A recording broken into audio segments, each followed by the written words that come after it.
Salom do'stlar, Fantastik Uz kanaliga xush kelibsiz. Fantastik filmlarning ko'pchiligida qahramonlar o'z jonini qurbon qilib, butun olamni saqlab qolishadi. Marvel kinolarida ham bunday qahramonlar talaygina.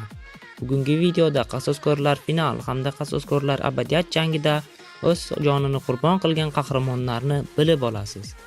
Unday bo'lsa, boshlaymiz do'stlar.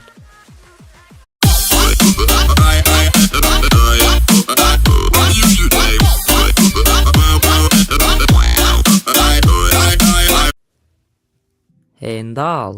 Qasoskorlar abadiyat jangi filmining boshida Thanos Asgardliklar kemasiga hujum qilib, xalqni bir o'zi yer tishlatadi. Buni ko'rgan Thor Heimdallga uni saqlab qolishini zehni orqali aytadi. Heimdall esa oxirgi kuchini jamlaydi va kamalak ko'prik yordamida uni yerga jo'natib yuboradi. O'zi esa Thor bilan xayrlashadi va Thanos qo'lidan o'lim topadi. O'z joni evaziga boshqa bir shaxsni qutqarib qoladi. Loki.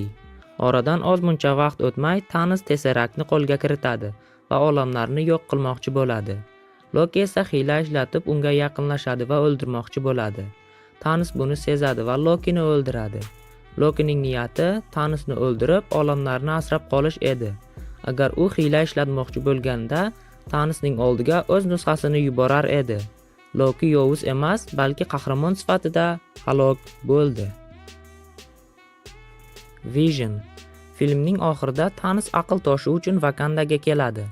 Qasoskorlar uni to'xtatish bilan band bo'lgan payt, Vision Vandadan toshni yo'q qilishini so'raydi. Vanda rad etgach, u milliardlar uchun jon fido qilishini aytadi. Vanda toshni yo'q qiladi. Vision esa o'z hayotini qurbon qiladi. Thanos esa vaqt toshi yordamida uni yana tiriltirib, toshni oladi va u yana halok bo'ladi. Vision olamlarni qutqaraman deb o'z jonini qurbon qiladi. Qora beva. Qasoskorlar final filmida Clint va Natasha Varmerga qalb toshi uchun kelishadi. Qizil chanoq ularga qoidani tushuntirgandan so'ng, ikkisi ham o'zini o'ldirish uchun jang qilishadi. Dastlab Clint sakraydi, Natasha ham uning ortidan sakraydi. O'z do'sti va barcha tirik jonlarni qaytarish uchun jonini qurbon qiladi. Temir odam.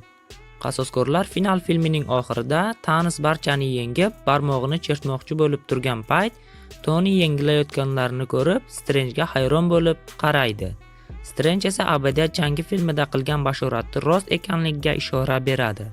Thanos qo'lqopni bo'ysundirayotgan payt, Tony unga yaqinlashadi va toshlarni olib qo'yadi. Toshlarni qo'lqopga joylaydi va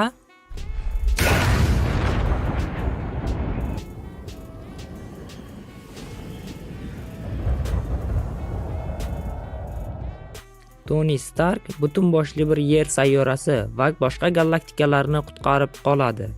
O'zi esa qahramonlarcha halok bo'ladi. Ularni yana kinolarda ko'rishimiz mumkinmi? Heimdall o'ldi. Uni endi Marvel filmlarida ko'rmasak kerak. Ammo Lokini hali filmlarda ko'ramiz. Vision esa o'z serialida Wanda tomonidan yana tiriladi. Qora beva va temir odamning qaytmasligini esa Marvel tasdiqladi. Ularni boshqa filmlarda ko'rmaymiz. Bugungi videom shulardan iborat edi. Sizningcha qaysi qahramonning o'limi qayg'uli bo'ldi? Fikringizni kommentariyada yozib qoldiring. Video yoqqan bo'lsa albatta like bosing va ajoyib videolarni o'tkazib yubormaslik uchun kanalga obuna bo'lib, qo'ng'iroqcha tugmasini yoqib qo'ying. Hozircha xayr, salomat bo'ling.